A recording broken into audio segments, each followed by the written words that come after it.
Big Sweert Gaming.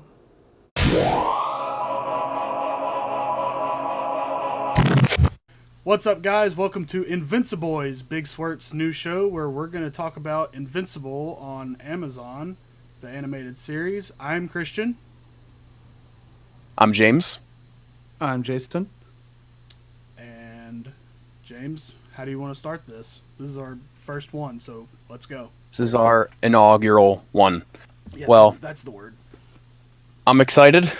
We had this idea back in November and didn't do anything about it until literally right now. So, yes. Off to a fantastic start. It's the best but kind I'm of glad prep. we're here. Yeah, exactly. 5 minutes of prep time? Hell yeah. Who needs Exactly. preparations? Yeah, so to introduce things... The stance we're taking here on this podcast is when Omni-Man tells us to stop, we just fly straight into the fucking ground. That's how this is going. There you go. There you go. No control. No control whatsoever. We are undeveloped. Welcome to Big Sweert, boys. Yeah, here we go. Off the rails. Let's go. So to start things off, I figured we could go through and talk about how much experience we have with Invincible as a property. I can start and say that I was introduced to Invincible, as I'm sure many people on the internet, Twitter sphere, whatever, were through Greg Miller from Kinda Funny. I heard him talk about it. I don't even think it was that much, but just the way he talked about it, how it was, you think you know what you're getting into, and you just don't. And it flips all the tropes, the superhero tropes that you know, on their head, and it's just a different, unique, interesting, engaging story. And he sounded very passionate when he pitched it. So I bought the first hardcover, which had the first 3 volumes in it, the Invincible Ultimate Collection, and I tore through it. Like, I went back and checked my Amazon purchase history, and it was legit like the next day. I think I had already bought hardcovers 2 through 4. This was, luckily for me, back when they were all like $20 on Amazon.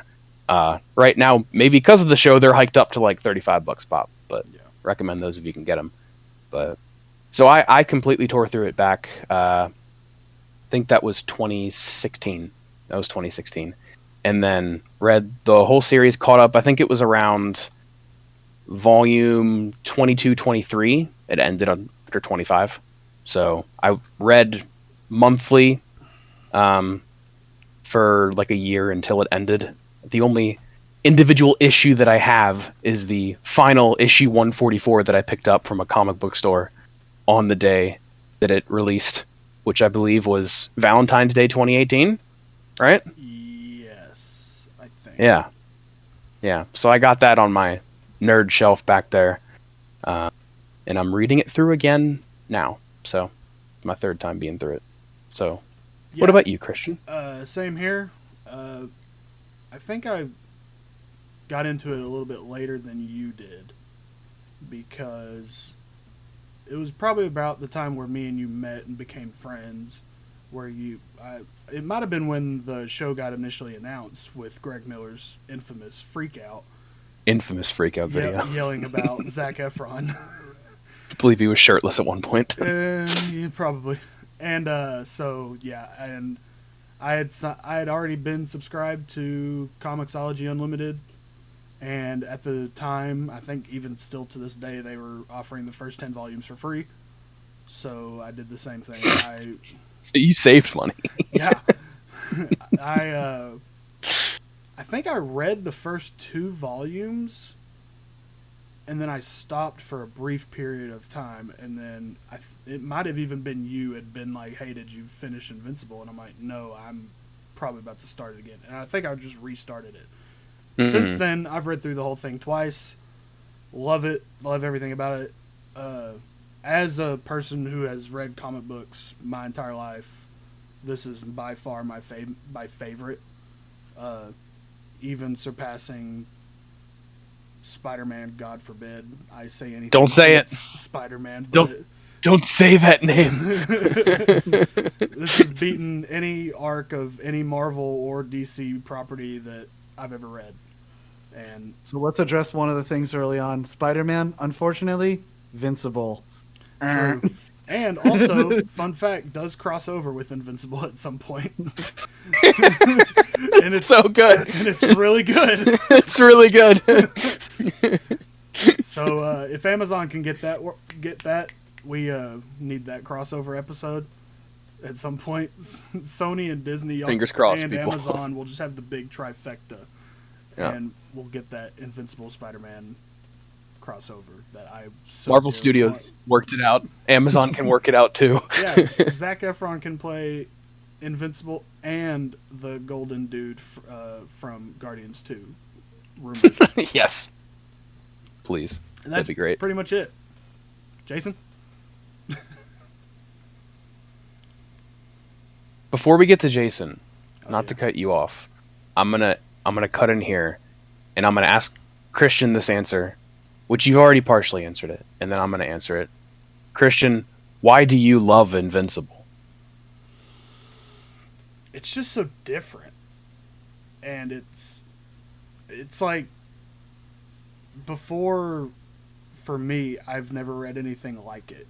For me, everything was Marvel or DC, so it was, it's the same stuff all the time. I mean, they change some stuff every couple years and introduce new people every once in a while, but it's still always got the same vibe. And this was the first, third-party comic I ever really, dove into, and I wasn't expecting... Go ahead. Did you never read Scott Pilgrim? No. I've never my seen God. or watched or played any Scott Pilgrim property in my entire life. Back on my shelf back there, Jason. Don't worry.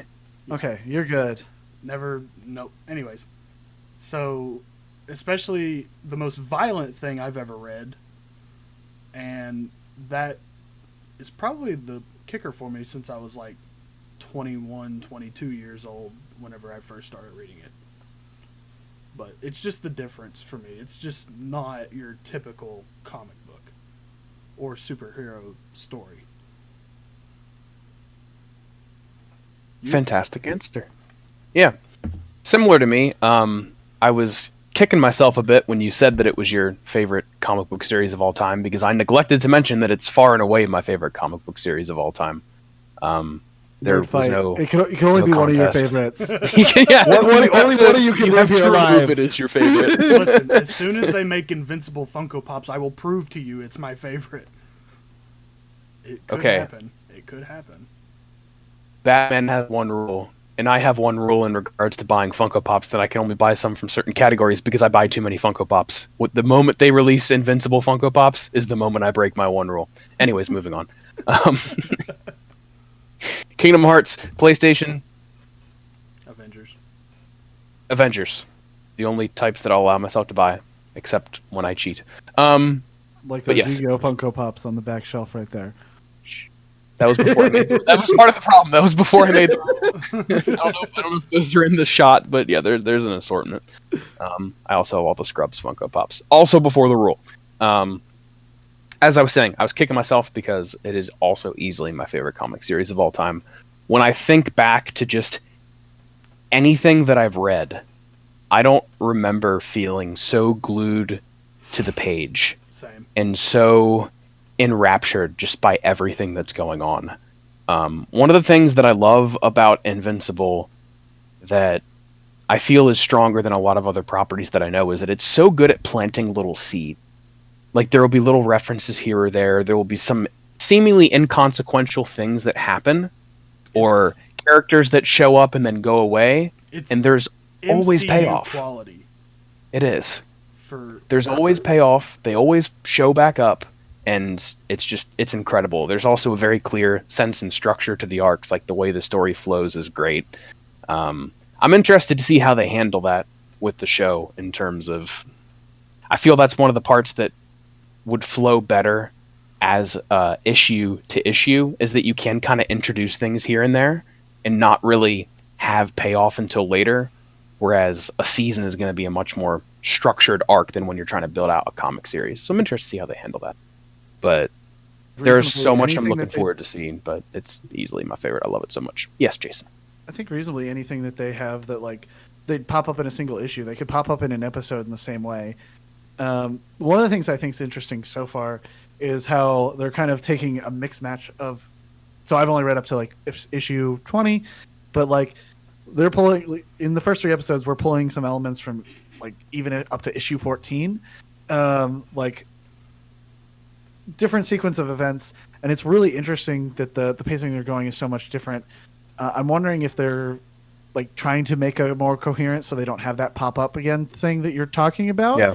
Yeah. or if that's just like something that they're going to end up losing in trying to get a more tightly packed like timeline of show. I feel like that's what they are doing for the show because it is a television show, so they need people to come back for each episode, which is why the ends of each episode have been so great so far.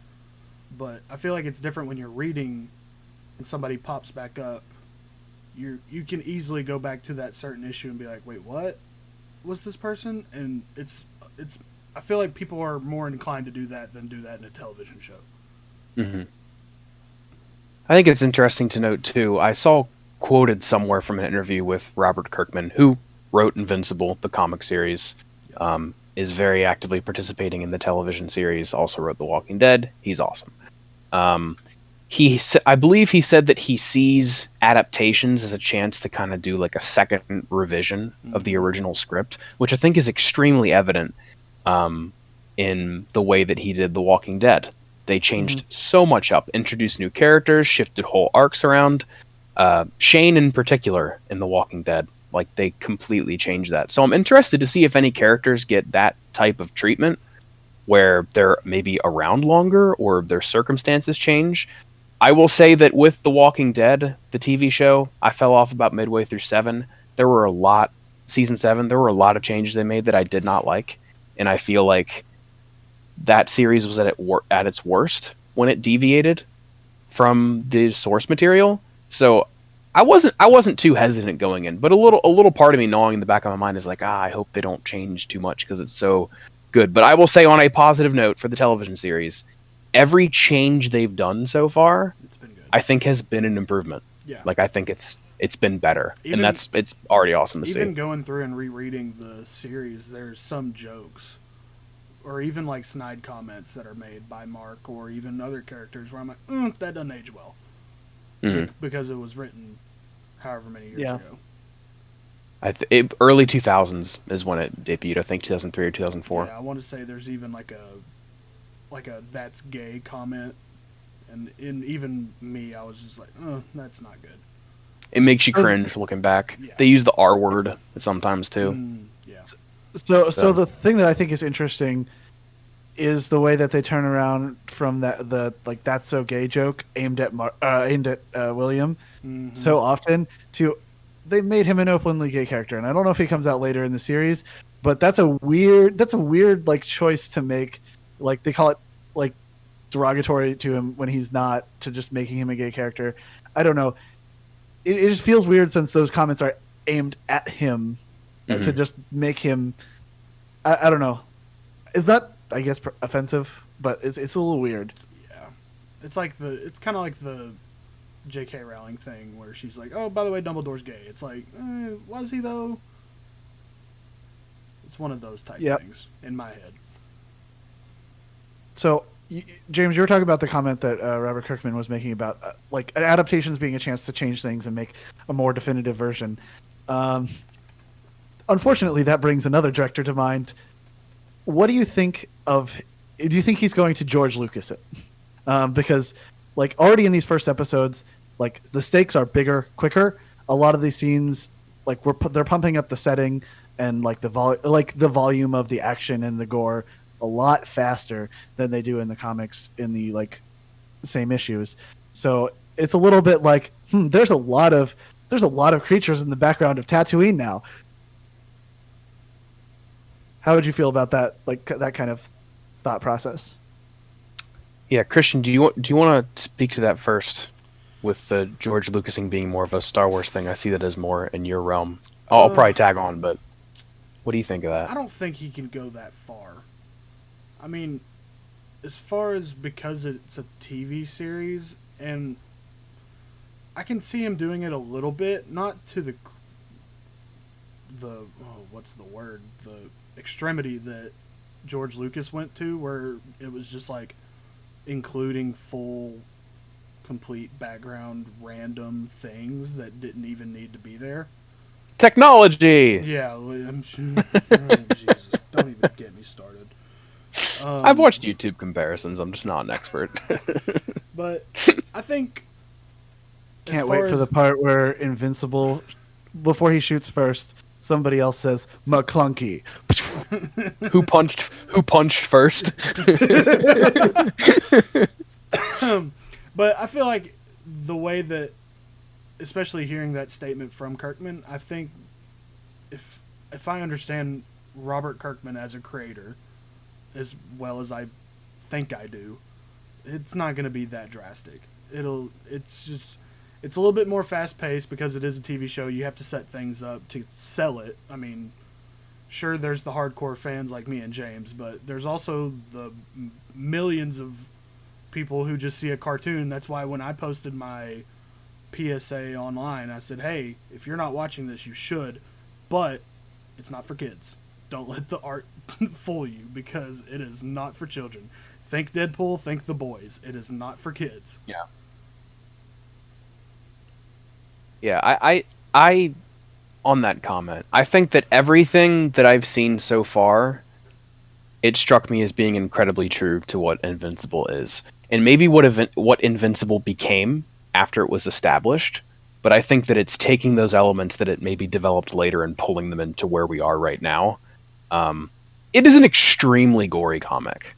So that fight, that scene, as the marketing has been dubbing it all over, so intentional. I see right through all that stuff. But that scene is very reminiscent of the depths of how far the violence in Invincible can go. So I definitely think that was them saying, like, this is the kind of show that you're getting. This is the tone that we're setting. Like, you are not prepared. You don't know what you're here for, which I was like, holy crap. Because in the comics, during that scene, you can just Google, it's very different. You can just Google Invincible comic violence and pick any image from that. And that's how I sell the comic to people. That's how I, like, my uncle or any of my cousins, where I'm like, hey, you should probably give this a read. This is the vibe it is. And I just Google that and pull an image and send it to them. And that's how I sell Invincible. I'm like, it's like a superhero show, but it also has this fun stuff. And it's just Mark covered in blood. One thing that I will bang the drum on and continue to hype until we get it. There is one word of what I want to see the most, of what I'm most excited for. Conquest. Yes. Can't wait. Hopefully. Conquest. I'm not that far yet. Yeah. No, you are not. Only one word. It's that could be the name of an arc. That could be the name of a planet. That could be the Mark's real name. You don't know. You never know. So, Jason, as somebody who hasn't read much of the comic, what do you think of the show so far? I'm honestly kind of split on it. Honestly, I am not in love with it. I definitely want to see. I definitely want to see where it goes, but like, I guess there's like, I'm sure we'll probably get back to it, but the kind of the character dynamics I think are most interesting that I'd like want to see more of. We're kind of like blazing right over to try to get to bigger action pieces. Like one of those I think that's really interesting is like, obviously there's stuff that comes later with Omni-Man, but like there's an interesting dynamic that Mark should have with his dad, just being like, what does it mean to be the son of Superman, basically? Like what, like that, the kind of expectations that come with that. Like you see him grasping with it a little, but I wish we kind of like dove into that more, especially because you could tell that him and his dad were kind of distant until like this happened, like from the conversation with his mom, where his mom's like, hey, it used to be just you and me and your crazy dad, now you're spending time with him and not me. So like there's hints at like more, and I was like, I would love to dive more into that dynamic. I knew from advance that there was going to be gore also. Or are we ready to talk about that scene? I guess we could say it's gory. Yeah. This is full spoiler podcast. We don't give a damn. Go for it. I guess the thing when we got that scene, like first it's like, oh, we're going there, and then it's like, oh, we're doing all of these. Oh, this is the Rick and Morty episode where Rick kills all the Guardians of the Galaxy or whatever. Like this is the style. This is Pickle Rick like style humor. I'm like, oh, this is not as much my jam. Like I'm not opposed to gore, but it's like I don't think I take quite as much amusement as some other people from it. Which for me, I wasn't expecting that scene so fast. I would think at least end of episode 3 is when we were going to get that. Maybe even 2 pushing it. But to get that at the end of episode 1, and plus it's an extended scene for all intents and purposes. In the comics, it's just one panel of all their heads getting sliced off. And then pretty much just happens off screen in the comics. And then it cuts to, what's his name? Superman? What's his name? Omni-Man. No, the other guy. The Immortal? Yeah, Immortal, yeah. It like cuts to him and he just goes, you, and then it cuts to Omni-Man and it's like, holy shit, this is not good. Because that's Mark's dad. Because that's who you know him as, really. You don't really know him as Omni-Man. You know him as Mark's dad. So, the extended scene for me, I loved every bit of it because it's just more of what I thought would have played out in a movie. It's basically like if Batman fulfills his contingency plan with the Justice League. Well, that's what it brought to my mind, too. It's like, wait, actually, this is exactly why This is why Darkwing sucks and why Batman's great. Batman would have reduced it so that at least Batman wouldn't die. Darkwing just flat all over the floor. That's what you get for sucking. But like, I do think it's interesting, like the ramifications of some of the changes of that scene, right? Like the fact is that it kind of makes a lot of the character so much more brutal. Oh, yeah. I think it's a great end of episode hook, and I think it kind of aligns with what Amazon shows seem to be doing is like, we're going to be edgier than everyone else, so we're going to amp up the violence. And in particular, I think of like The Boys, and I think of Utopia has a scene in it that is edgy for the sake of being edgy, which, again, those are violent shows to begin with, but I think they play up the violence a little bit like more at first to some point. Sometimes like that, they put in that extra level because they want you to know that like Prime Video, the like violence, we're not network. They basically did the opposite of what The Boys does, because The Boys starts off with a train going through whatever his girlfriend's name was. I already forget because she doesn't even matter anymore. It's still in the first episode though, and I think that's the key hook. Yeah. Like they use it as a hook, because like this is how we're going to get you interested by just the ultra violence that's like kind of going on. I saw it as a V2 of what happened in the issue 7. I think it's... I like that they very much paid respect to the way that it happened in issue 7, so it was cool to see it lifted so directly but also so differently from the page. As soon as we saw the picnic, I was like, my god, we're doing it. Yeah. I was like, I had to pause it for a little bit just to... Okay, how are they going to do this? Holy crap. Because I also, like Christian said, I had no idea when that would land. It's been interesting to try to predict what's even going to happen in these 8 episodes. I was also very happy that they preserved the joke of Aquarius, whatever his name is, just sitting in his throne doing nothing.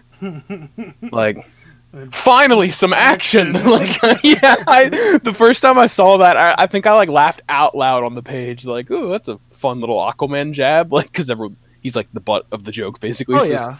It's the same Aquaman joke that, like, honestly, has been made like for a long time since the Super Friends. But like, Aquos, and like he's the deep, he's Aquaman, he's all that bottom tier of character. They're not going for the new 52 and onward, like actually Aquaman's cool kind of vibe. They're like, nah, he's trash. He talks to fish, he sits under the ocean. The only like kind of minor gripe I have with the show so far, which I understand why they can't do it for probably legal reasons, is those cutaway scenes where it's like the Star Trek ripoff in the comic, where it's clearly Star Trek. He doesn't call the guy Data, he calls him like Info or whatever his name is. But that also hasn't happened yet. Based on where the show is. Oh, it hasn't. I thought that was still. Because Alan the alien is on his way back when that happens. That's right. Yeah, that's when he's. So like that could still happen in a future episode. Yeah. Always have. I'll be interested how he fits into everything. Yeah, because I always have Alan's like placement kind of off, because he just pops and leaves, and you never really know where Alan is, even throughout the comic. Yeah. Speaking of Alan, let's talk about the cast. Oh my gosh, Seth Rogen is a great segue. cast for Alan the alien. Like it's just that right level of like goofiness that's like you can tell like instantly he's a goofier character, and I love it. Yeah, great pick. Yeah, I like the vibe that he brought a lot to the character. His genuine bewilderment that he was at the wrong place. Where he already seems like a buddy, which is great. The fact that they're like, they've never just had a conversation before. It was always just straight to the fighting. Like they never just genuinely talked. I love when he picks up the rock and kicks him over the little seat to sit down. He's like, come on. He's already chilling. With Alan. I love it.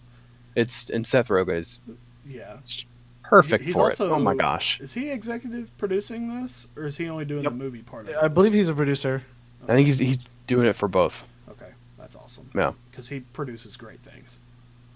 But, yes, he does. Yeah, so then you've got J.K. Simmons, Omni-Man, perfect. Love it.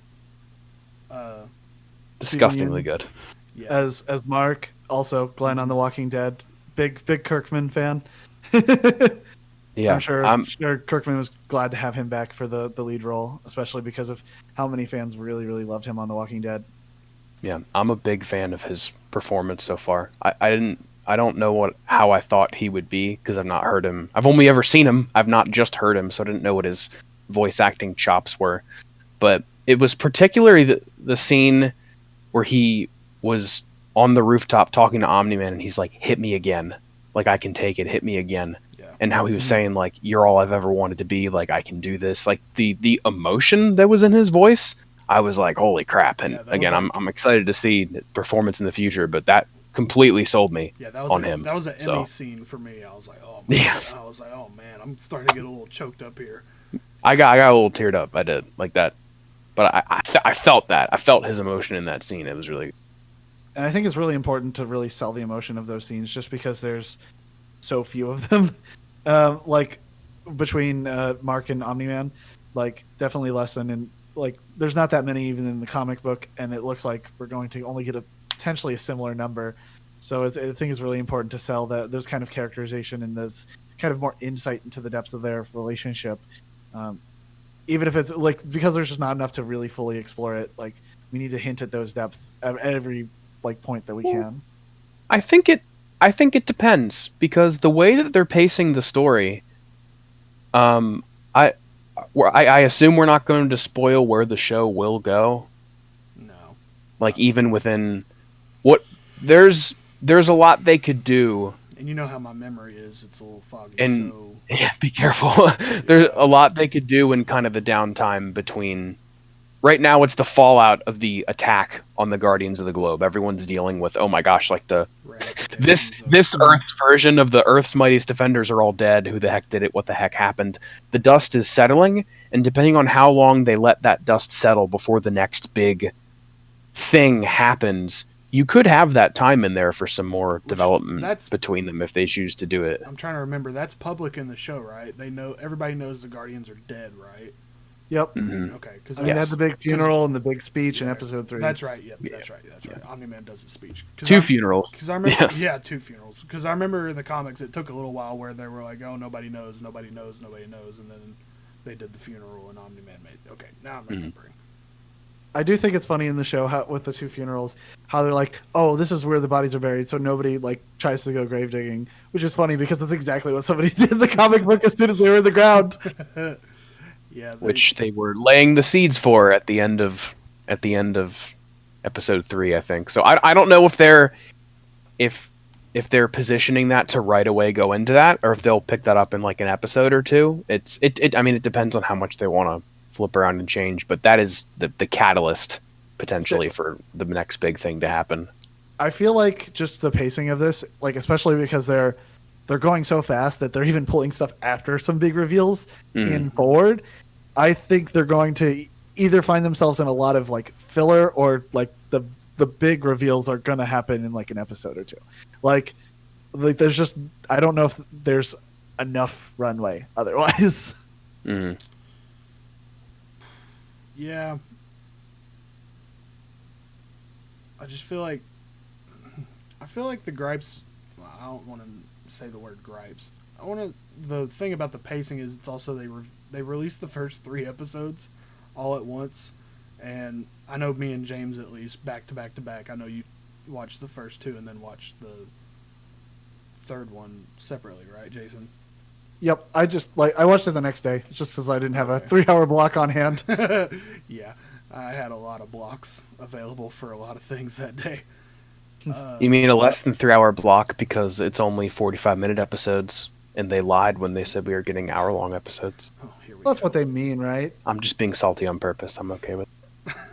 It's a TV hour, which is 48 minutes. 59 minutes is an hour episode. I've watched a lot of HBO in my day. 45 minutes is like network, is like we CW. have an Invincible TV show, James. Just I know. I have no actual complaints. That's I'm so happy. But yeah, I feel like the pacing might get a little bit better now that we're on a week-to-week schedule, even though it's only for math 5 weeks. Good So, math. Yeah, good math, solid math. I'm not good at reverse math though. Good. Subtraction. Anyways.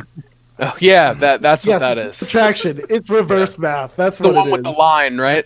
That's a Travis Willingham line right there for you. You know how math works. send Numbers only go up, just like stocks. Stonks. But as far as the runway, I feel like, because there was that one interview, it wasn't really an interview. It was a video, I guess it was an interview with most of the cast and Robert Kirkman. And was it Greg Miller's question about the certain arcs and reveals and stuff where he said they had to move some stuff around? Yeah. Where Greg Miller basically asked Robert Kirkman, hey, how are you going to fit a lot of stuff into 8 episodes? Which I guarantee you they're going to, as much as people watch the first 3, because they released those numbers, right? Or am I thinking of Falcon and Winter Soldier? I'm thinking of Falcon and Winter Soldier. They could go for 10, 15 seasons if they wanted to. I think the way that they're kind of, with the big reveal at the end of episode 1, I feel like they could space it out to a perfect amount of time where it's not like Walking Dead where people get bored. Where you have to have those reveals at the end of like an episode 3 of a season for people. It can't be like Game of Thrones where it's, on episode 6 this happens, so then on the last episode is the last episode. Mm. See, I do think it was weird. Oh, It was really weird with the release schedule that they released 3 at once, simply because like normally, like I feel like when shows like even Amazon with The Boys, they'll release multiple episodes if they feel the pacing is a little weird on the first couple episodes, like it's slow, like they need that hook for a new show.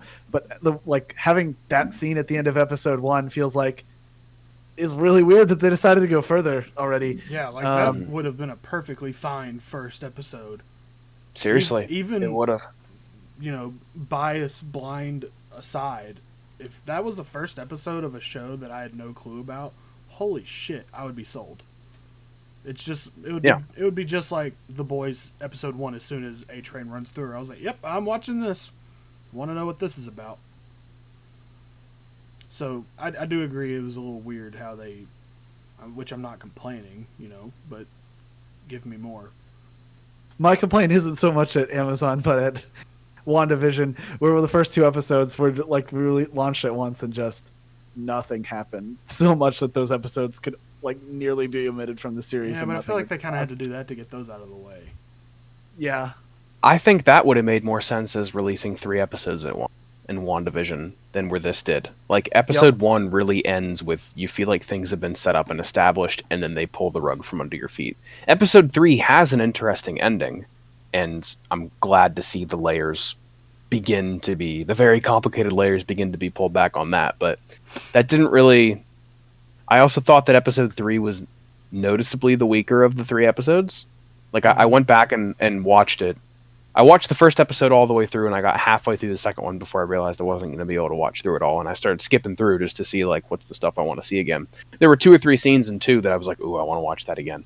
There wasn't a scene in 3 that I wanted to, and it was also a slower, more character-focused episode. But with the momentum the first one builds, the series kind of slams on the brakes in 2, and then I feel like it slams on even further in 3. So I am confused as to why that was the initial package. But I think it's interesting that you didn't want to rewatch 3 because 3 was one of the ones I liked more with the Guardians of the Globe tryouts. I thought that was really fun. Like let's get into the characters some more. Like we got some interesting dynamics here that like I want to see explored a lot more.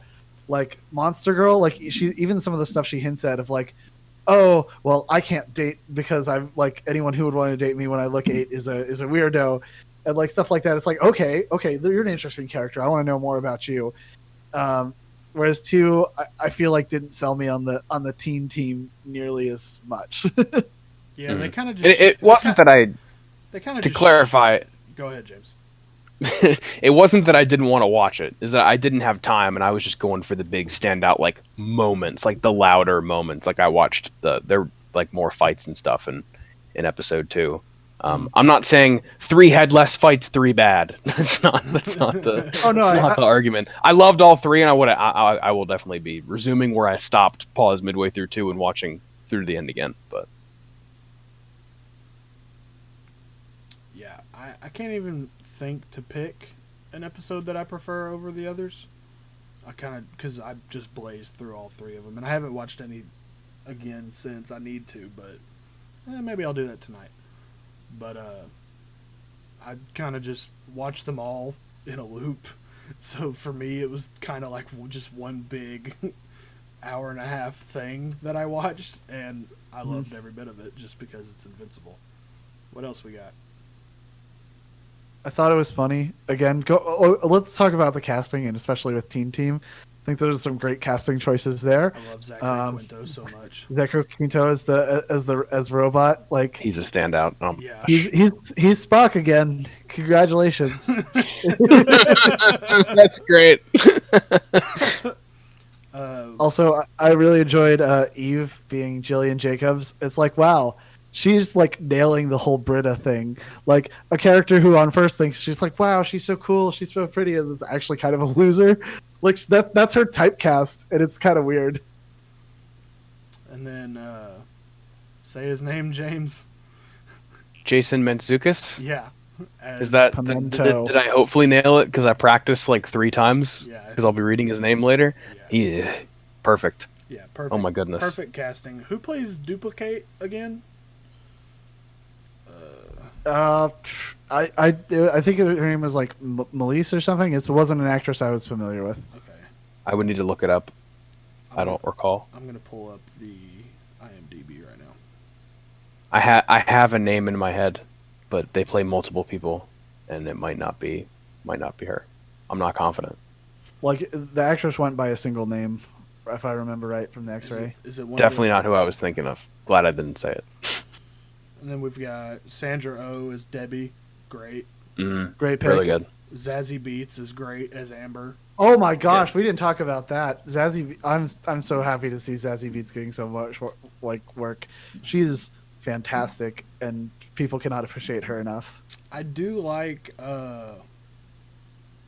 Walter Goggins as Cecil, although I kind of, in my head, his voice has a little bit more gruff than he does in the show, which is a little, it kind of set me off a little bit. I was like, oh, that's what they're going for. I was like, I was kind of wanting like a little bit more rasp and gruff from his voice. So let's talk about Cecil for a little bit. I don't know how much of this is like supposed to be, but the way they framed the big massacre scene, and like the fact that Omni-Man just like stays there and is like alive, it kind of makes Cecil look like a giant moron. And like, oh hey, you've been watching the most powerful man on Earth, and also he's in a room with everyone dead, and you can't run any analysis, and you don't suspect him, and you just kind of let him go. Like I don't know what you're gonna do against him, but like I don't know. The crime scene is like pretty obviously laid out, and like the fact that like all the like government people are like, who could have possibly done this, is like, it makes them look really extremely stupid, like in a very different way from the comics, where it's just like everything is just left behind. Could it potentially be meant to demonstrate the trust they have in him? Probably. And how the GDA, right? Global Defense Agency, yeah. I think, how they see him and the amount of trust that they have in him. Yeah. That he kind of does. He gets a pass because of who he is and how he clearly the strongest person. It's like, it's Superman. It's Superman with his little pager that he has from the military. It's just like, yeah, we just let him. He's good. He's a good guy. Which, whether that impression lands or not, is a different thing. Potentially could have been what they were going for. I can see that, but I guess when I think of like, oh, I'm a secret government agent, so secret that the like director of the CIA hasn't heard of me because I'm so far above him. Like, it's like, you guys think that these guys aren't the paranoid type? They're just the type to kind of sit back and like, yeah, bureaucracy, trust. This is what we do. Especially because like right after they're like, we trust him enough to like not really question him, but let's like set some of the guys across the street. I don't know. Like, I would expect a lot more like paranoid and like gun. Like I'd expect like just a lot more distrust from a character like that, especially when we're talking about a character like Omni-Man who's like from space and like clearly like very powerful. I don't see the fact that they're just letting him run wild is a little weird, and it makes like everyone involved in that character group look extremely stupid. Melise plays Duplicate, and she was... I think Jason said that. That's what I said. Yep. Yeah, boom. There you go, dude. She played a character in The Flash. She played a character in Big Time Rush.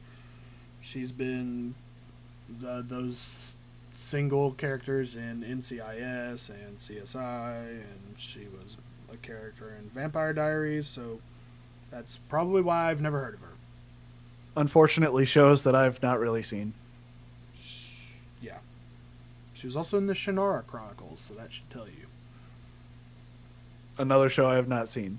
Yeah, I've heard of that one, but... MTV. 2 episodes and I was done. Books are better.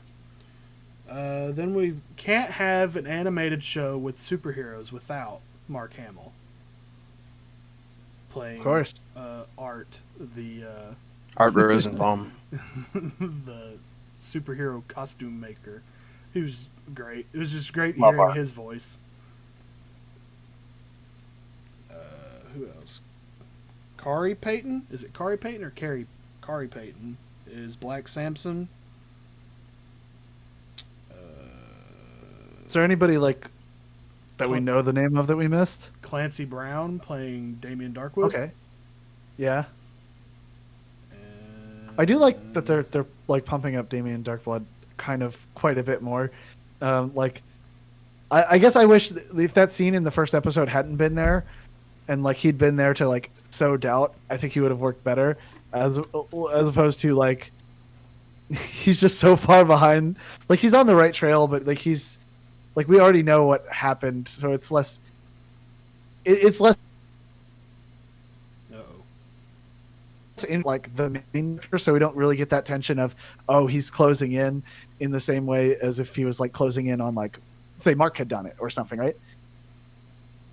Yeah, I'm interested to see what they do with him, since they're revamping him a little bit, giving a different take where he seems much more capable and much more serious, where in the comics he's much more so played as a joke.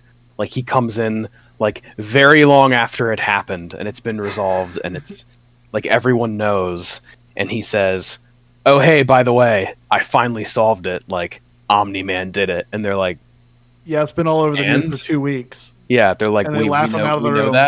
We know that, thanks. And that's, he's just kind of like a one-note joke Rorschach ripoff. Where here, like, they're building him up some more. Yeah. But I'm confused because the characters in it are still not taking him seriously. But the show seems to be taking him more seriously. Well, I think they're taking him a little more like most of the characters, like the prominent ones, aren't taking him seriously, but like with the mom seems to like his words seem to hit at her heart a little bit more. So I'm curious if they're going to do something more with her in relationship to her husband. She's also been noticing that Nolan is a little bit off lately, especially since the end of that first episode. So that could play a part into it. So I don't know. I do like that the show like does very much highlight Omni-Man being off. Like towards the beginning of the show, like I noticed this a lot more on rewatch. Like there's a part where Omni-Man gets home from, I think, like after the White House, and he like lashes out at his wife really quickly, and she's like, "Whoa, you're so aggressive." And then like also when Mark first says, "Oh, I'm getting my powers," like he gets kind of worried. Well, I mean, not even that. It's just like dead stare at Mark, and like part of that, like I feel like it like screams low animation budget to like that's missing some nuance. Is just where and there's no like, but it also kind of hints at the like. I think it might come across that way, but I think it's good to like show the like the gravity of what he's processing. I think he also has some line somewhere where he's like, "Oh, maybe it would have been better if you didn't get your powers at all," or something like that. Yeah, I think it's safe to say he's clearly up to something. And at this point in the series, we don't know what that is, but they've been doing a good idea to show that there's a lot more going on there, and that you can see that it. Mark saying that he has his powers changes things for Nolan. And I think they've done a good job of conveying so far, and how he's been much more quick to anger. There's more I want to say, but I don't want to get too much into things in the future.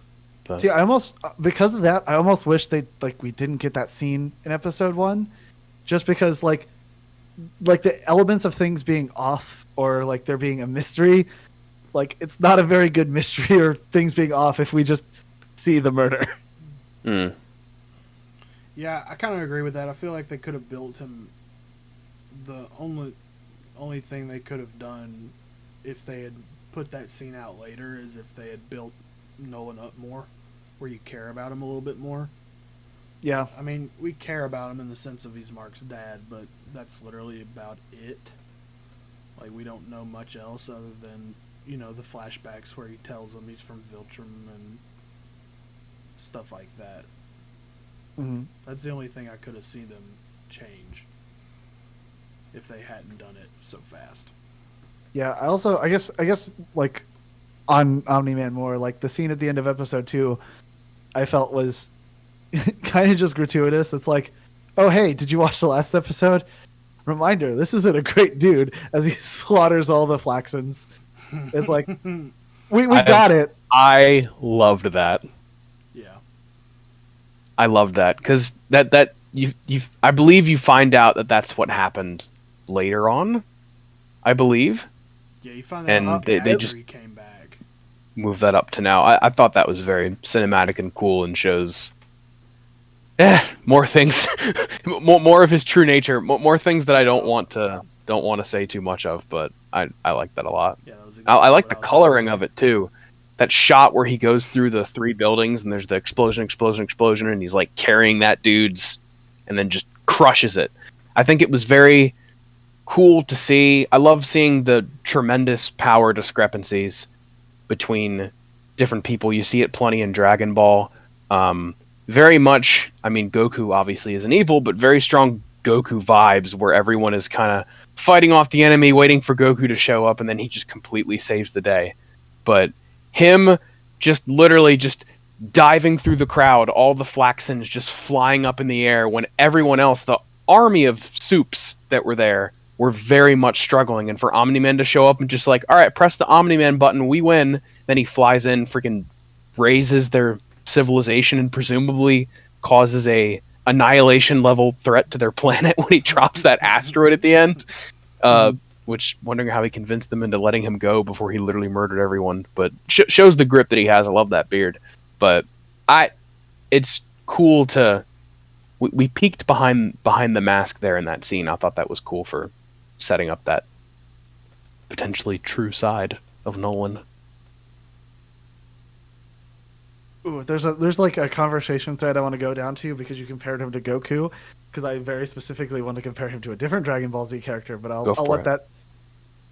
So I think it's interesting you compared him to Goku because this goes to like comic spoilers up to like where I'm at. Are we okay with that? Oh yeah. Okay. So I think it's up to where you're at in the comics. Where are you at? You're on like 20. Like issue 20. Yeah, might be a little too. It's a little too far for the show.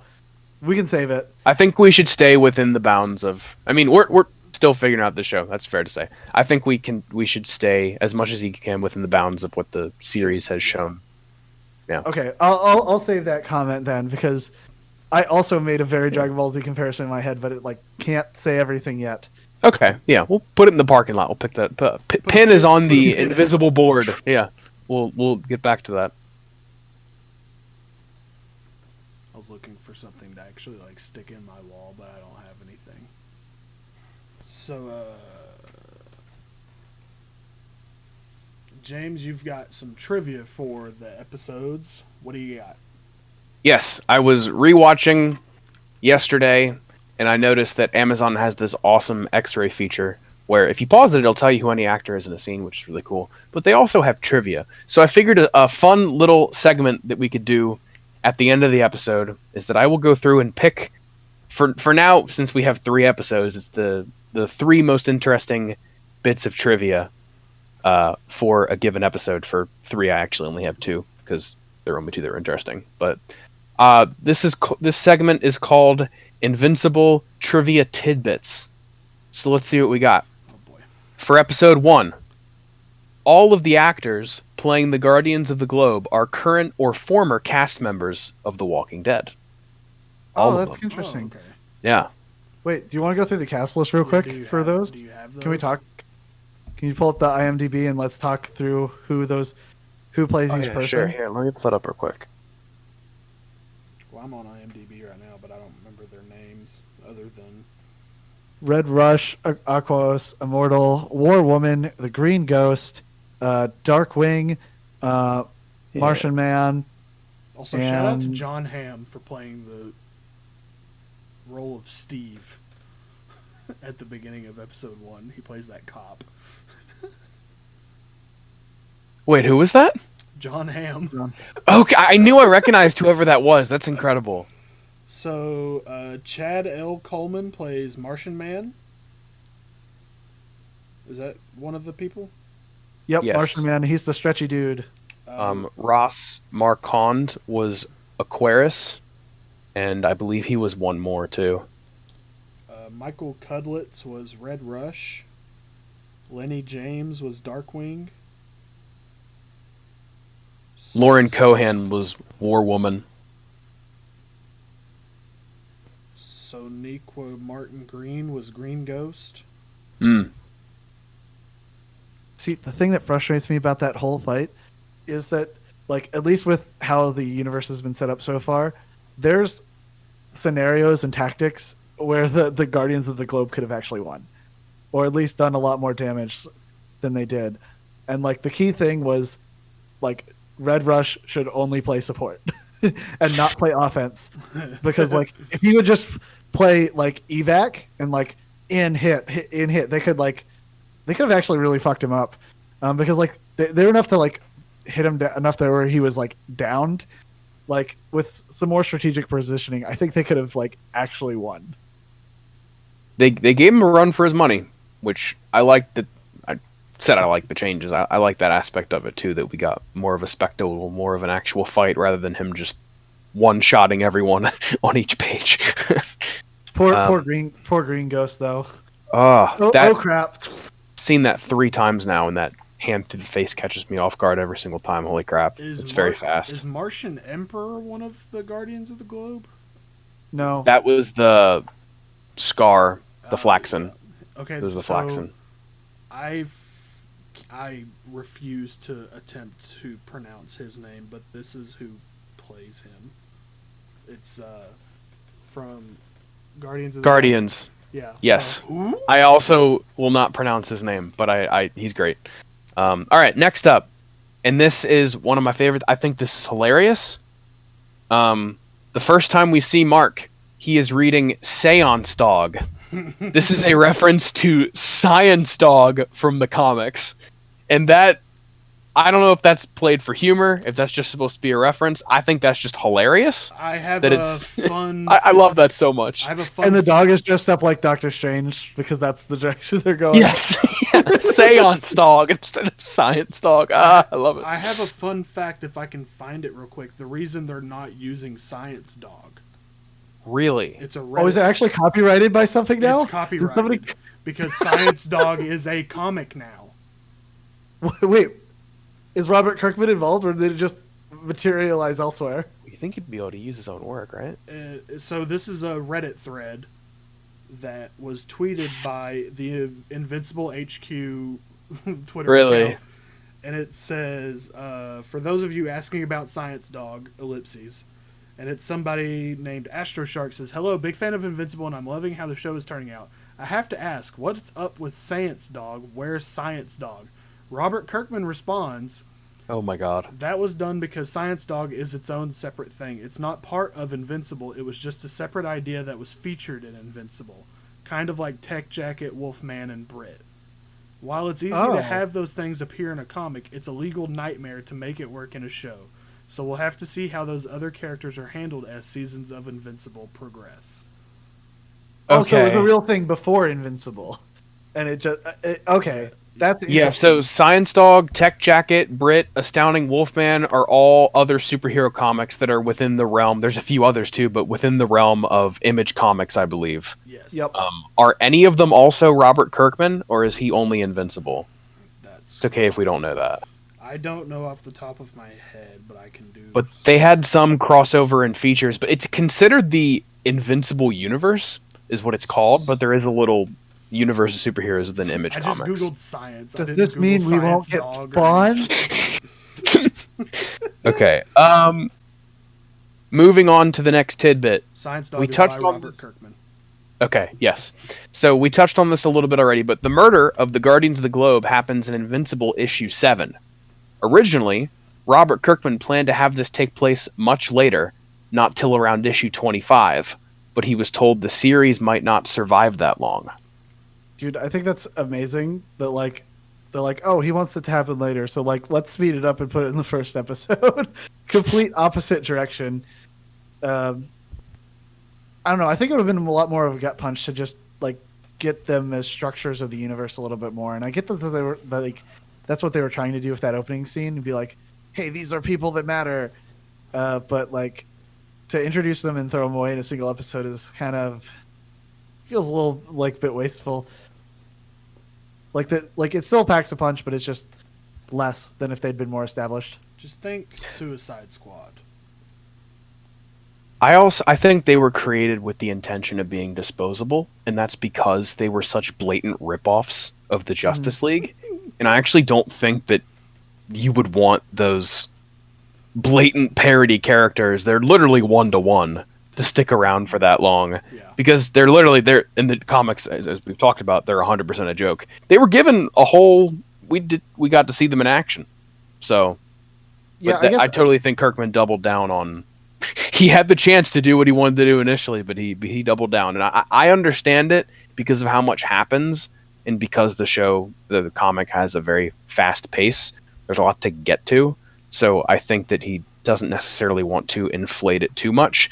And I would hope potentially it's lessons learned from stuff like The Walking Dead, where I've mentioned a couple times, but the beginning of season 2 sticks out a lot, where the first half of that was all new stuff, and it just dragged a lot. And you got a lot of character moments, but it didn't really service the story moving forward. And then once it gets back to where things are supposed to go, there's a noticeable uptick in the quality.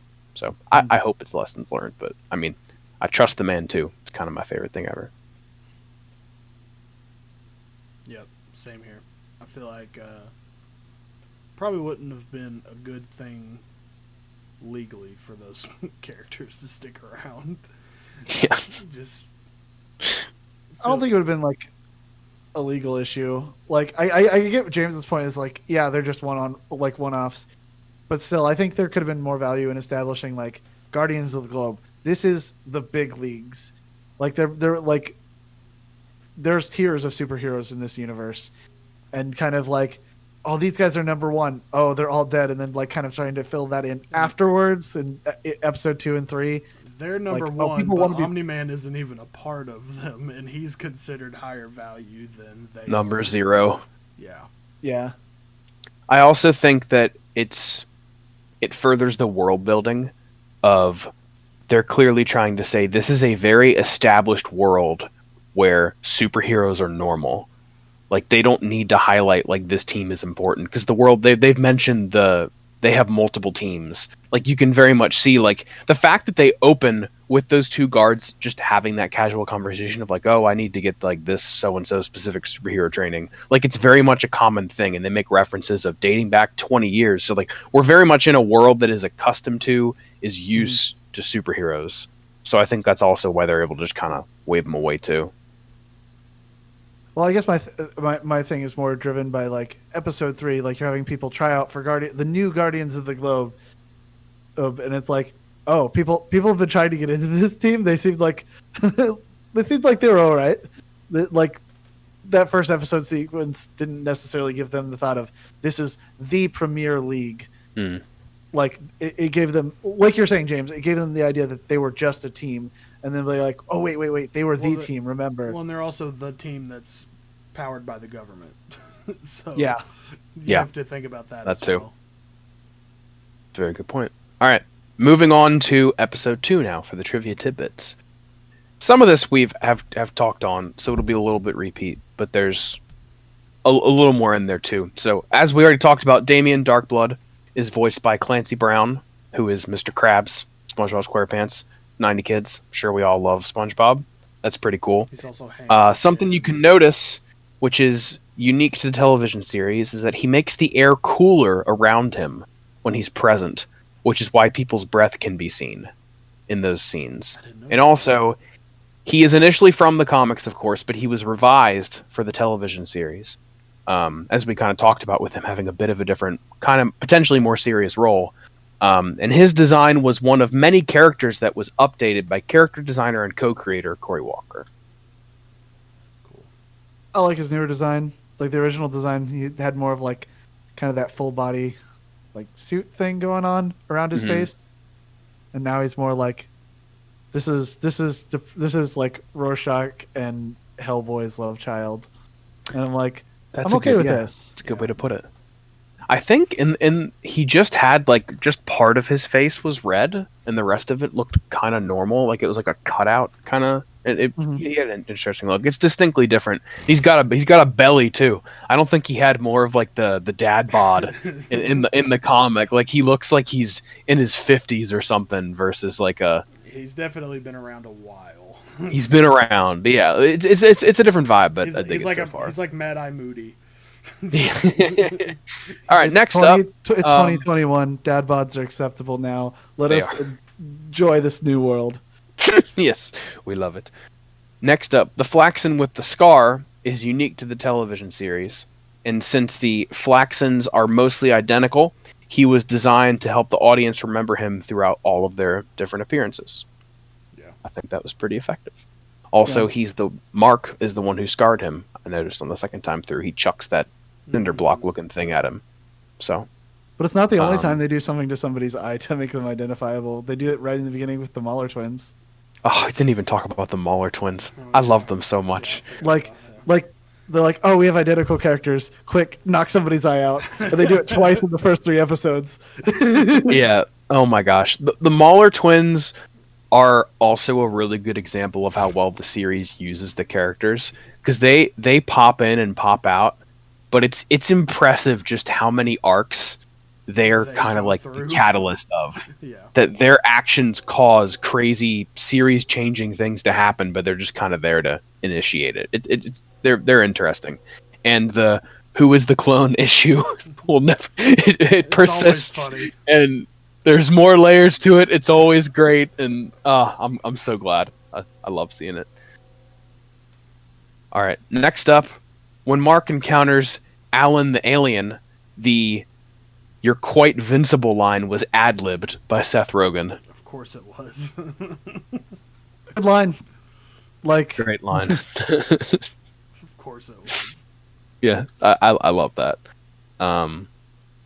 For episode 3, we only have 2 for this one. I'll probably aim for 3 to 4 for future episodes, but since we had more episodes to cover, less. Shrinking Ray, R-A-Y, from the comic series has been changed from male to female for the television series into Shrinking Ray, R-A-E. Their look and their powers are identical, but that was a swap. I noticed that. I did notice that. That was interesting. And then finally, we have another improvised line. The line from Rexplode, "I'm gonna shit blood," was improvised by Jason Mantzoukas. It fit well. It was a good line. It was good. It was a good little end cap to that whole scene in encounter. It was great. And that is the end of the first inaugural round of Invincible Trivia Tidbits. Thank you for listening. Congrats. You've done it. You've created a segment on a podcast. I've made a segment. And you didn't tidbit off more than you could chew. That's the tagline. Thank you. We'll be making shirts. Where we never tidbit off more than we can chew. Oh, I hate it so much. Alright. We'll just wait till one of these things becomes like a half-hour tangent on one trivia, and that's when we tidbit off more than we could chew. That's when we did do what you just said. That broke my brain for a split second. That hurt. Not good. It wasn't even a good one. I'm flown with it though. True. Alright, so I think that's it. All right. Any other wishes, comments, concerns? Story time? Tangents? I loved it. Curses? I'm really excited to see where it goes. I'm really curious to see how much season 1 will cover. And I hope Jason gets everything that he's looking for and more, and that he grows to love the show and gets to to blindly love it as much as Christian and I do with our I've read the comics bias shades that we have on. Invincible can kind of do no wrong. That's where I'm coming from. I love it so much. Yeah, So here. a little biased, but I love it so far. It was literally like a dream come true to see this. We've known about the movie for a little while, obviously, but I prefer the series format much more to a movie. I have no idea how you can condense this all into a movie. Let's get 15 seasons. Actually, more like 8 to 10 seasons is probably what maybe even 5 to 8. But let's get more. Spread the word. Watch Invincible. And we don't have anywhere to write into, but tweet at CTH73 or at Very Super Jameis if you have any questions for the show for next time, and I'll make a segment where I read your tweets. And if you don't do that, then I might just read random tweets about Invincible. Who knows where it'll go? I'll read some stuff. I don't know. Oh no. We're trying to make segments. We'll also have a bit where we think about making a Twitter account for the show, but don't. Yeah. Yeah. Just tweet at Big Sweert and tell us if you like the show or not. Or that, yeah, instead of us individually. That's not coordinated at all. It's all good. You can tag us as well. We all deserve followers. Yeah. I'm super active on Twitter all the time, so it's definitely good to... I'm not. I'm a liar. Pathological liar. All right. Well, I think that's a good wrap for episode 1 of Invinciboys. Congratulations, boys. Y'all are now podcasters. Welcome More to the Monster club. Girl in episode 4, please. Yes, please. I love Monster Girl. She's fantastic. I love. Is she your favorite so far, Jason? Yeah, well, she's just got the most interesting like premise, like clear That's a like good question. character Who's your favorite struggles. character so far? So yeah, her dynamic with other characters is, I love it. You will get what you're looking for and so much more. Great. Yeah, she's fantastic. There's a Great. lot of good stuff there. Are you gonna keep reading it? Yeah, I mean, I think I've like probably only cleared like another episode or two if they keep going at the number of episodes or like the pace they're going at. So I'll probably at least finish the first compendium in the next week or two. Nice. All right. Well, that's been the first episode. Thank you guys for watching. See you next.